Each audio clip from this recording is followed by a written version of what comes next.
Testing, testing. 1, 2, 3. Testing. You guys want to go to water? No, I'm good. I'm good, brother. Thank you.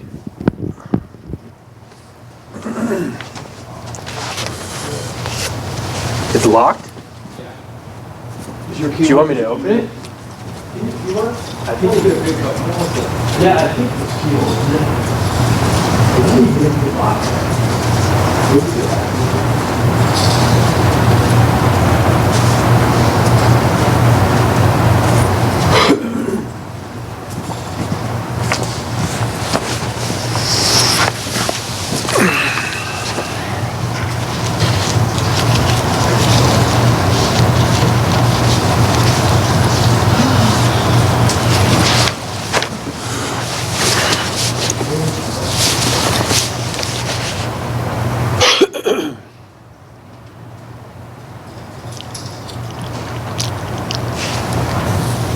I'll just give it a watch. This is a little weird. You remember last time? Yeah, it was a little one. Yeah, just walked out. Your mom. Go with me.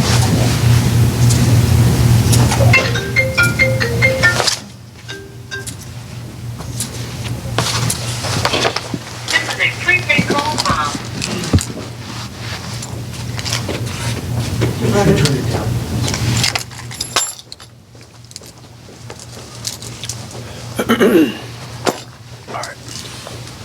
Is it recording? We're recording. All right. So we meet again on a Sunday afternoon. Yes. So where we left off, as I recall, it was basically the stormtrooping of my home being hauled off and booked and then thrown out of the jail at 2 in the morning, or the sheriff's office at 2 in the morning in the rain. Okay, so at this point, let's go back to the point where I was actually booked and printed and all that.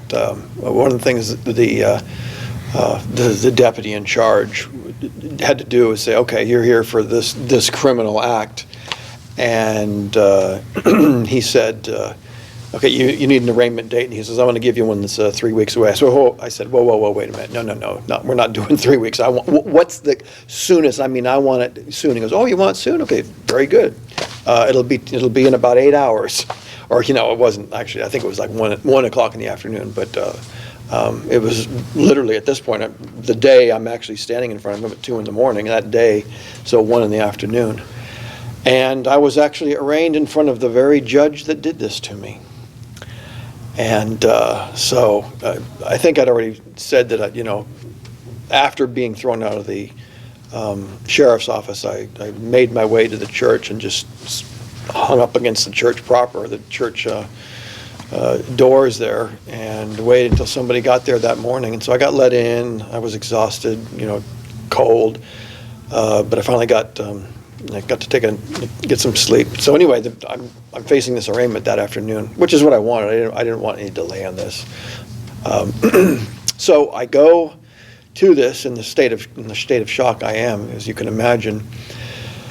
And this is like an arraignment afternoon. I mean, apparently it's like they got one day per week, and this is the afternoon, and the very judge that committed this criminal act against me is the one who's actually performing these arraignments. So there's a lot of people in there. There's a lot of people, for whatever crimes or alleged crimes. Most everything else that was in there was related to drugs. But eventually I came up, and she just kind of sits back and goes, "Oh, look what we have here." And I had already decided I wasn't going to say a thing. And she just said, okay, so you're Carlton Bryant, and this is what you're charged with. You're charged with 2 counts of criminal trespassing. Each one of those counts will come with 1 year in prison. And your what do they call it? A personal appearance date is like 4 weeks from now. Have a nice day. Next. And that was very bizarre because obviously she did not want to have one word with me. She knew who I was, clearly. Everybody I'd seen before that was, talking back and forth. What do you want to do? What's the thing? Is everything clear? She literally did not ask one question. So I had what's called a personal appearance date assigned. And what that basically is like, okay, the arraignment, just in case you didn't know, is where you're just formally charged. We're formally charging you on behalf of the state. The state is charging you with these crimes, and this is what you're facing if convicted. And that's basically it. And so about 2 months later, I think it was right around the middle of February, this is '08 now we're in, I had this thing called a personal appearance date.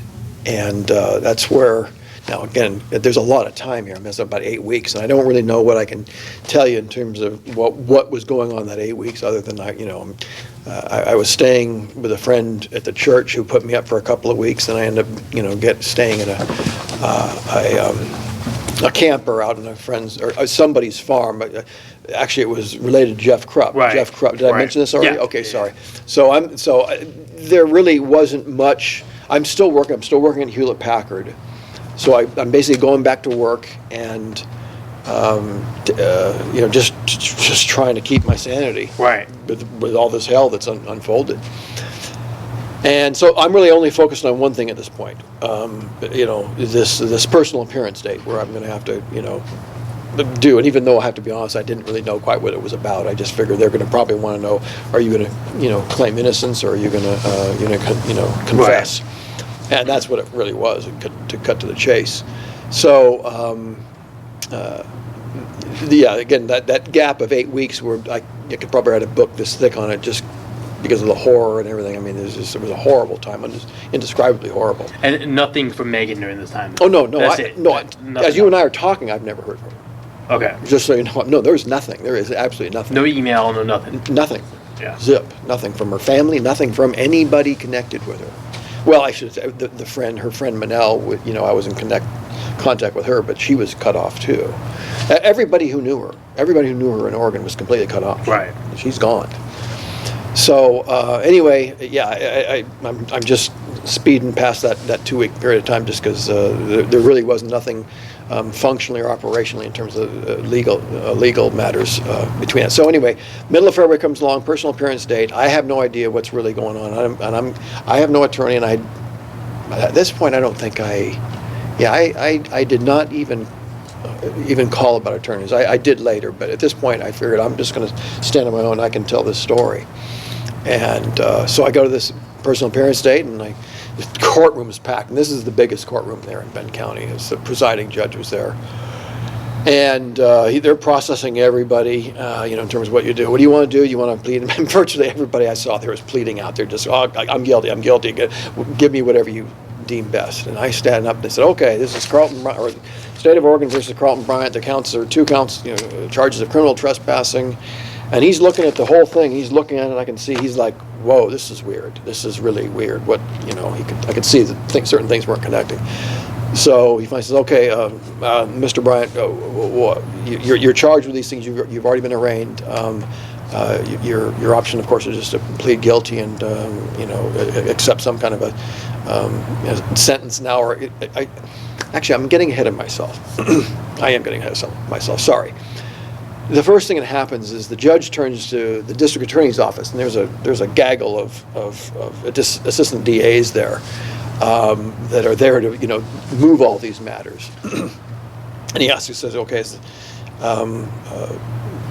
so is the district attorney's office ready to proceed? And they said, oh yeah, we're ready to go.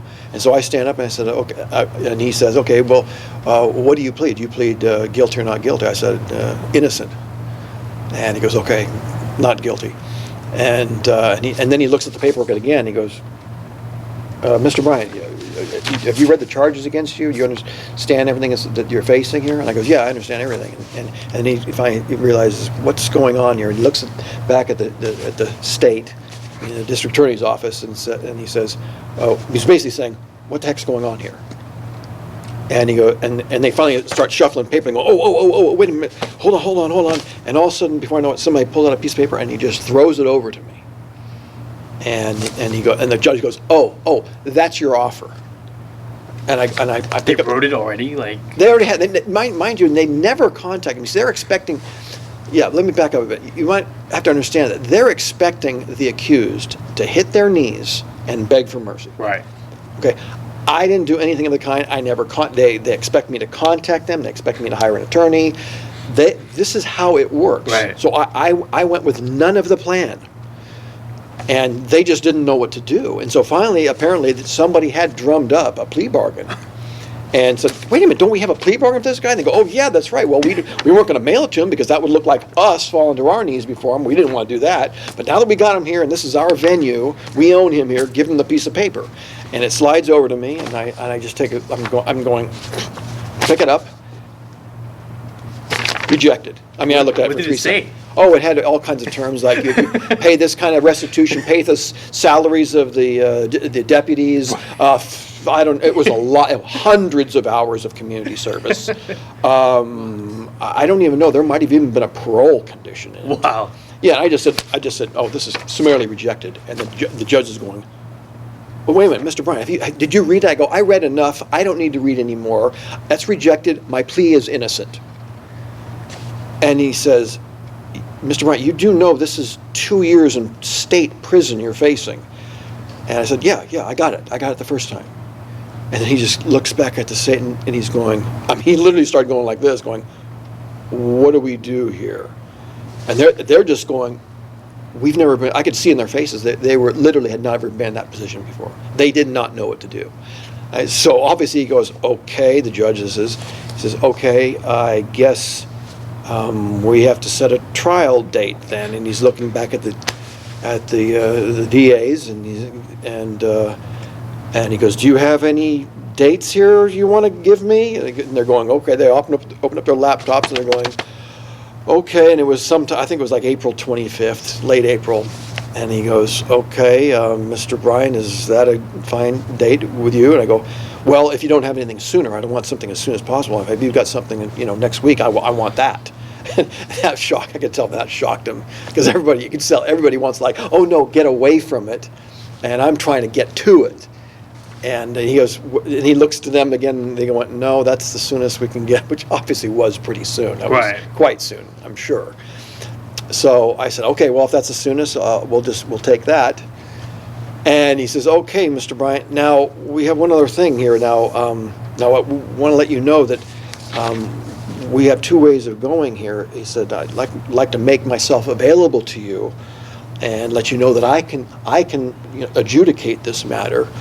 And so if you'd like to go that way, I said, wait a minute, are you talking about a bench trial? And he goes, where you're going to be the jury? He goes, yes, that's what I'm talking about. I go, no, never. Why would anybody agree to that? Well, especially somebody who obviously stands up to him the way I am. I'm only the biggest Yeah. moron in the world. If I had said yes to that, I'd say, okay, the judge should have said, okay, clearly this guy's incompetent. Okay, Right. nobody would stand up this far and then say, oh yeah, I'll let you determine, which obviously you're going to give them anything they want. Right. And maybe even more so just for Right. me having the nerve of defying their positions. And so he finally, and he tried to talk me out of it. He says, well, Mr. Bryant, it's a lot easier to do a bench trial. There's no voir dire, jury selection. There's none. I go, I'll handle it. It's going to be a jury trial. That's my answer. And he was trying, and he finally went, looks back at the district attorney's office and said, like, basically, hey, I tried. And you brought him here, and it's going to happen. They said, okay, so it's going to be, April, whatever, the end of April. And they said, okay. So at this point, he said, is there anything else? I said, yes. As a matter of fact, there is something else. I said, I just learned, I had learned this from Jeff Krupp at one of my coffee meetings with him. He said he had gone by my house and saw my truck on the driveway. Now, I drove it into the garage. The last thing I ever seen in my truck was in the garage, and I'm just figuring that sheriff's office stole everything in Right. my truck. Well, for whatever reason, I don't even know how they got it backed out, but they got it backed out of the garage and left it on the driveway. And then, mind you, this means it's been sitting there for like, at least a month and a half. And I'm just thinking, this is creepy weird. I'm thinking, my truck is sitting on my driveway?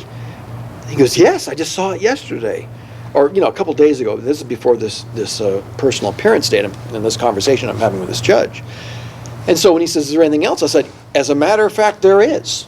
I just found out that my truck is still on my property. I'm using my property, in their face. And I said, I want to know, do I have the, I'm basically, I don't even know why I asked, but since they left it on the property, I thought it was a trap. Like, if you go get it, then by definition, you just earned another year in prison. Right. Because you stepped on that property, Yeah. okay? And that's what I figured it was. And I said, well, I know where it's at, and I know I know the trap that's being set here, and I want to know, do I have the right to go get this truck? I mean, do you grant that I can go get it and not be guilty of a third count of criminal trespassing? And he just said, well, I don't know. And he turns again to the state, and he goes, do you guys know anything about it? And they say, I can see they're about ready to pull their hair out of this whole thing. They go, we don't know anything about this. And then the judge says, okay, here's what I'm going to do. And he talks to one of the district attorneys and says, all right, I want you to meet with Mr. Bryant tomorrow at the district attorney's office, which was in the third floor of the courthouse building, and get him his truck back. And find a way, just make this happen. And I'm thinking, this is weird. I mean, he could have just said it right now, but he's telling me to come in the next day. I'm like, all right, fine. So that's the end of the personal appearance date. Wow. But I go back the next morning Okay. about the truck. And I'm told to be there at 8:30 in the morning, and they all know it. It's not like they didn't know. And I get there sharp, and strangely, there was one of the doors, or the door in and out of the office. I was sitting in a place where I could see right through it. It was a glass door. And as soon as I sit down, I see people looking at me going, he's here, and I'm waiting. 5 minutes turns into 10, turns into 15, and I'm thinking, what's going on? Then I see I think I knew a name. I think they had given me a name. No, that's right. At the arraignment, somebody had handed me a card and said, here's a name from the district attorney's office. You need to call this guy. Of course, I just went, sure, I'm not calling anybody. But again, I remember the name, and I was thinking, okay, one of these people is going to be one that they're hunting down. Well, bottom line is they're going by. I mean, there's a number of people going by, and they're looking at me, and I'm thinking, okay, this is really weird. Something's wrong here. Okay, this should been here at 8:30. Let's go get this thing done, and let me get my vehicle back. Eventually, I mean, it was like a half an hour later, about 9 o'clock. 2 people come out. And one of which was this lady named Pamela Bond. She was an assistant district attorney. And I know I had met her once before, and it might have been, I think it was at the personal appearance date. She was there, and they said, well, she's going to be your contact. So I think I'd met her the day before. So I knew her face. No formal introduction per se, but I knew she was the one assigned to prosecute me. So she finally comes out, and she walks out with another guy, and I'm running this through my mind's eye. And that's why I'm looking like I can see this all in my memory. She comes out with this guy, and he comes out and goes, hi, Mr. Bryant. He shakes my hand, glad hands me, practically pats me on the back. Oh, let's just go over to this room here, and it was just some meeting room in the courthouse, and he's got a big folder. And I'm thinking, what the heck's folder? What's this all about? And we sit down. He goes, oh, pull yourself up a chair, Mr. Bryant. Okay, good, get comfortable. I mean, this is a classic good cop, bad cop scene. I can see it unfolding right in front of me. And he says, okay, Mr. Bryant. He opens up the folder, and now we know you've already done the personal appearance date, but I'm just here. I just want to make sure you understand what's coming for you. Again, you're with me. You're Yeah. with me, and he goes, because I've got this many witnesses, and this is the charge. And I just said, stop right now. Close that folder. I'm not here to have you or anyone tell me about the case you think you've got against me. I'm here. You heard the judge's order. I'm here because I want to get my truck back, and that's why we're here. I don't even know why you're here. I know she's the prosecuting attorney. What's going on? He finally just goes, closes the file, stands up, walks up to me and says, you don't get an attorney. I will take your truck, and I will also make sure you do every day of 2 years. Have a nice day. turns and walks out. That's a district attorney's office. So in other words, he just said, I'm going to steal your truck, and I'm going to do this to you. And this is a sheriff, or what is he exactly? The district attorney? This guy who was talking to you. This is actually what he's called the chief deputy district attorney. Oh, okay. The district attorney is like the prosecutor of the county. Whereas we have a sheriff for a county, he's Yeah. the chief law enforcement officer of the county. Right. Well, there's a chief prosecutor of the county, we've also elected. It's called the district attorney. And then he has an office, and he has an office of people. And this is him. No, this is his second in command. His name was Christian. He's his deputy. Okay. They're all deputies, but his title was chief deputy, meaning he's the number one guy among all of the deputy district attorneys. His name was Christian Stringer. I remember the name today. What an irony for having that as a first name. But so that's what happened, and they walked out, and I've never seen my truck again. And it was Oh, gone. you didn't get it? No, he took it. That's what I'm saying. Wow. That's what I'm saying. He did just what he said. He did. Did you hear what I said? Wow, yeah, I'm I saying, thought it was like a threat, like if you don't get an attorney, I'll end up taking Well, and I didn't get an attorney. Yeah. I didn't. And I knew why. I mean, at this point, I see the scam. I mean, I get it. It's a guild. It's a league, really a syndicate, in my opinion, because these people are all working in concert. Notwithstanding our special brother here, but I mean, by and large, I mean, almost to a man, you're talking about these people are bought in, and they truly believe their nobility over the rest of us. And so for someone to stand up to them like I was standing up to them, I mean, they were just extraordinarily upset. And I could just see this guy was just livid at this point. Like, you are challenging my entire worldview here on what I'm doing. And of course, it's forcing them to look back, okay, how did we get here? Which makes them go back to, whose house was that? How come we have a guy whose name was on the title, and all of a sudden he's now dispossessed of everything he's ever owned, and now we're trying to put him in prison. I mean, they don't want to see that. They just want to pretend none of this happened, and you just bow the knee for us, and we don't have to look at this from a position of morality, not to mention lawfulness. So anyway, that's what happened at this meeting. And no, the next time Jeff went back, his truck's gone, and so that's what happened. So this is about 2 months away. Now I got another 2 months before the trial date. Now, all I was doing in that time, I mean, I'm still working. I mean, to the extent I even had my mind, I know I was, marginally sane, to be honest with you. All I could do was just keep myself marginally together. But I was able to do enough that I realized, okay, when this trial comes, I need, just like I've written here, I need to have a template of what to do, what to say, make sure the jury knows. Because I want you to understand, I wanted this jury trial because I wanted this jury to hear the facts of how I got here. That's really key to keep in mind right now. And so I'm preparing for this. The 2 months is coming. They wanted me to contact them. I never did. And to the extent I ever heard anything, I think I got one letter from them, from Pamela Bond, saying, and I think it's by law that they had to send this to me, and it says, these are the 5 witnesses. It was basically the whole gaggle of deputies out there that were out there to raid my home. So these are all the witnesses against you. It wasn't even about the facts, of course. They knew that. It wasn't like I was going to go there and say, oh, it never happened. Now, the point was, you're calling me the criminal, I'm calling you the criminals. And they understood this. So other than that one letter, which was nothing, I hear nothing. I hear nothing. It's just this date's coming. I'm working, and I'm coming up to, I think it was April 25th. For some reason I'm thinking that. And I think that was a Monday. It might have been a Tuesday. But there was the next date I had to do something. It was called trial readiness meeting. And I think that was April 22nd. I think it was like 3 days before the trial. And I had to go to court on a certain morning. And I didn't really know quite what it was about, but I gathered what they're basically saying, are you ready to go, or you're going to be there? Mind you, pro se litigants, and that's what I'd be called. Pro se means you're representing yourself. You're not coming with an attorney saying, okay, he's my priest. He speaks for me. Okay, that's what it is. That's what goes on. Right.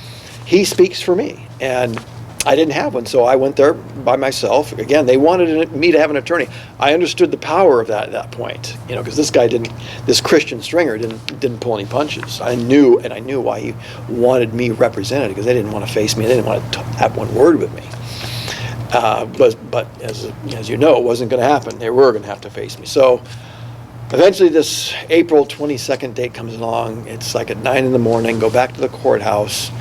And as you process in, this particular courthouse has armed agents of the state, including, metal detectors and all the like. So when I go through all that, this is uniquely at that courthouse, not Lynn County, not any other courthouse I've been to, quite frankly. Well, that's not true. Lane County had it. But I go through that, and then there's a guy who's standing at a little booth with a little clipboard, and you basically walk up to him and say, okay, so I'm Carlton Bryant here. I'm here for such and such. I even had my paperwork. That was also mailed to me. The trial readiness meeting was also with the witness list, and so I had that in my pocket. And I said, "I'm Carlton Bryant. I'm here for a trial readiness meeting." And he goes, he's going through, and he goes, "Well, what's your name again?" Carlton Bryant. State of Oregon v. Carlton Bryant. I'm here for a trial readiness meeting, 9 a.m. And he looks through it again. He's going, I don't know, 3 or 4 pages. He goes, "You're not here. There's nothing for you here." I went, "What the heck?" And I went, so I said, "Look," pull out the paper, go, "There it is. District Attorney's Office, Benton County, Oregon." And he goes, "Yeah, this is what it is, all right." He goes, "But you're not here." He said, "You need to go to the clerk and talk to the clerk of court here about this." And I'm thinking, what the heck? And I said, "All right, so give me the paper back. I'll go down to the end of the hall, go to the clerk's office, walk in. A lady walks away. "Hi, can I help you?" I said, "Yeah, my name's Carlton Bryant. I'm here as a defendant in this action. I'm here. This is my trial readiness meeting.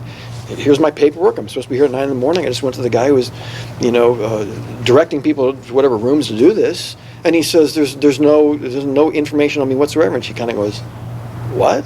And she looks at the paper. She goes, "There's no information." At this point, the whole office, there was like half a dozen clerks in there. They all just kind of go quiet. And she looks up again, and she goes, and she's looking at the paper. She goes, "And he's saying you're not even on the docket?" And then she looks over her shoulder at one of the people, and they all go, "Wait a minute, something's really way wrong here." And by the way, she had a terminal that was, I'm up at this counter, and the terminal facing her. She finally says, "Okay, hold on for a second." She's going, types it all in, and she's just going, and then I'm looking at her, and she just goes, and by the way, she's got like a couple clerks standing next to her at this point, because they're going, "What's going on? This is not ever supposed to be this way."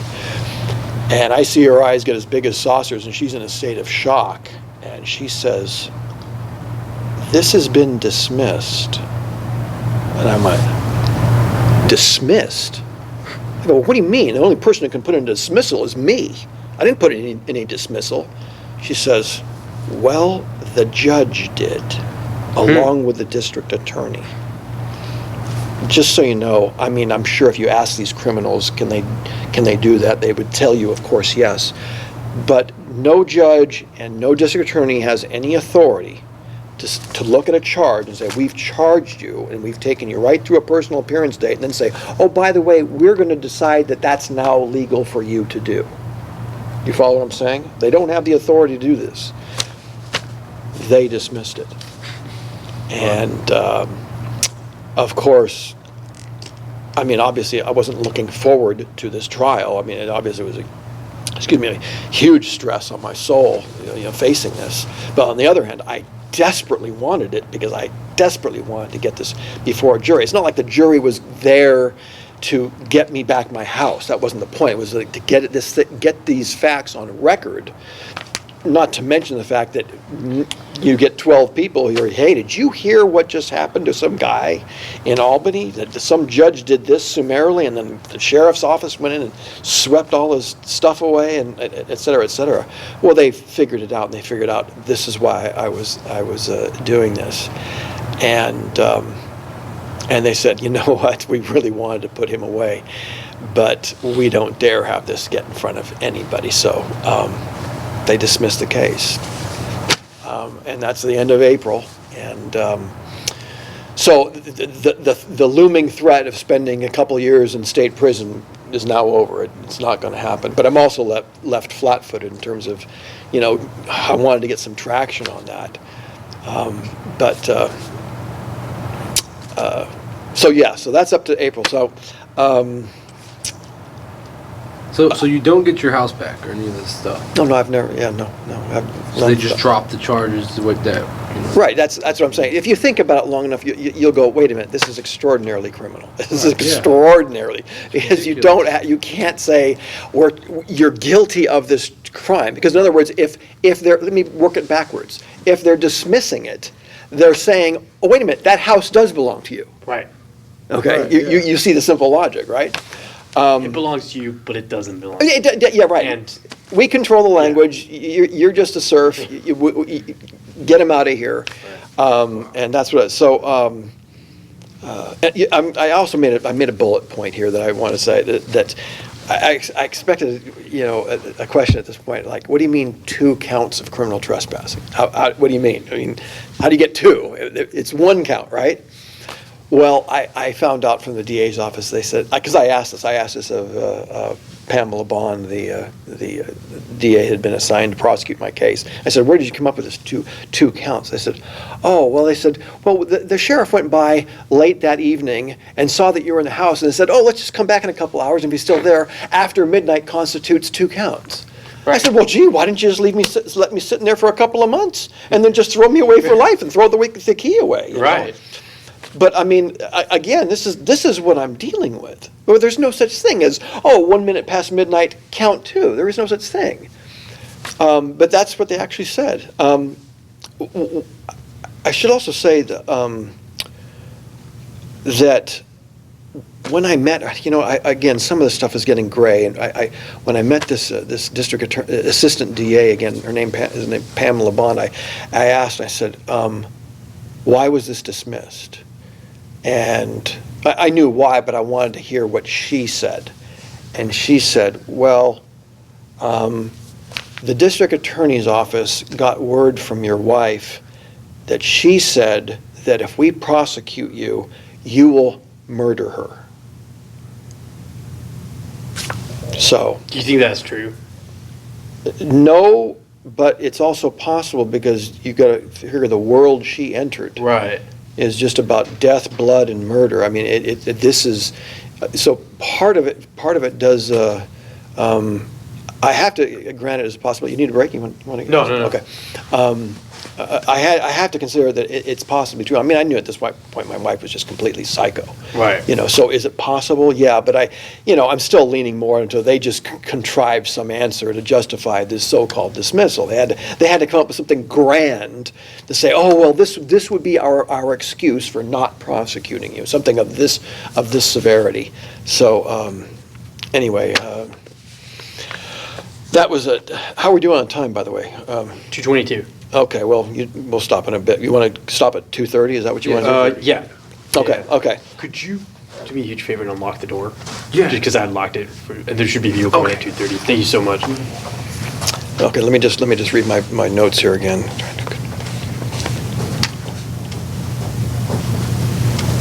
Okay.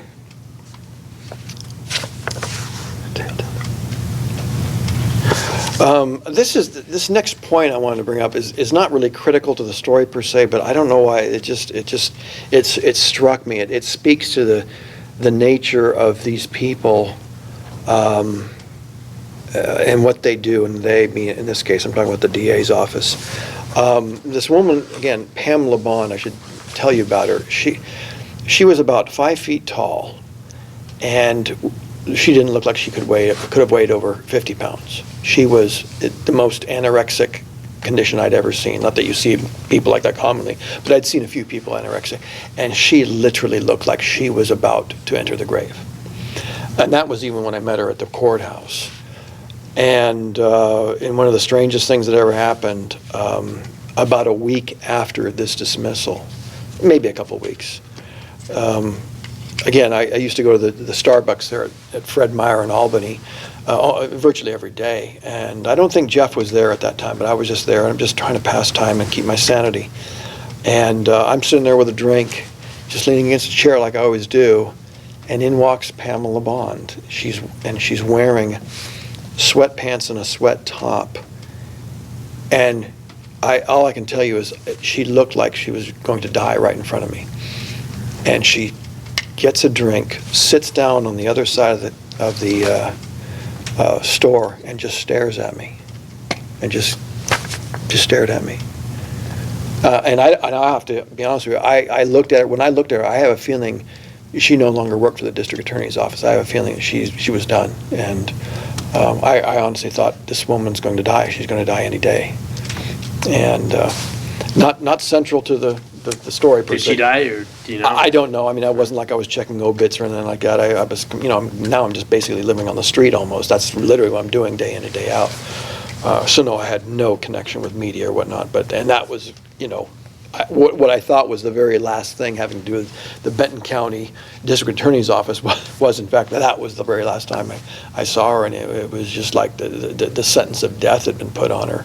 And I just felt terrible. I mean, I know it sounds strange, it's like these people are all in collusion to do everything they had done to me, but I just couldn't help but just feel horrible seeing this woman in this condition. And I know that unless doctors rescued her, she was going to be gone in a week to a day, who knows. She just looked like she was at the end of her life. But I just thought I'd just throw that in there. Are we doing okay on time, or you want? Yeah. We can No, stop we it now if you want to. I mean, Is now a significant break? yeah, I can stop. Okay. Yeah, I can stop. I now. think we'll just put the break. Okay, on. we'll do that What do you then. think? Yeah, I think it's fine. Yeah, we're getting to a point here where the bullet points, even though they're simple, actually have a lot more data to them. So this is actually the end of the story per se, but there's just so much data in each one. Right. So I haven't even gotten to my launching lawsuits, but that won't take huge chunks of time. But okay, we'll stop it there. Cool. So Al, what are you doing with these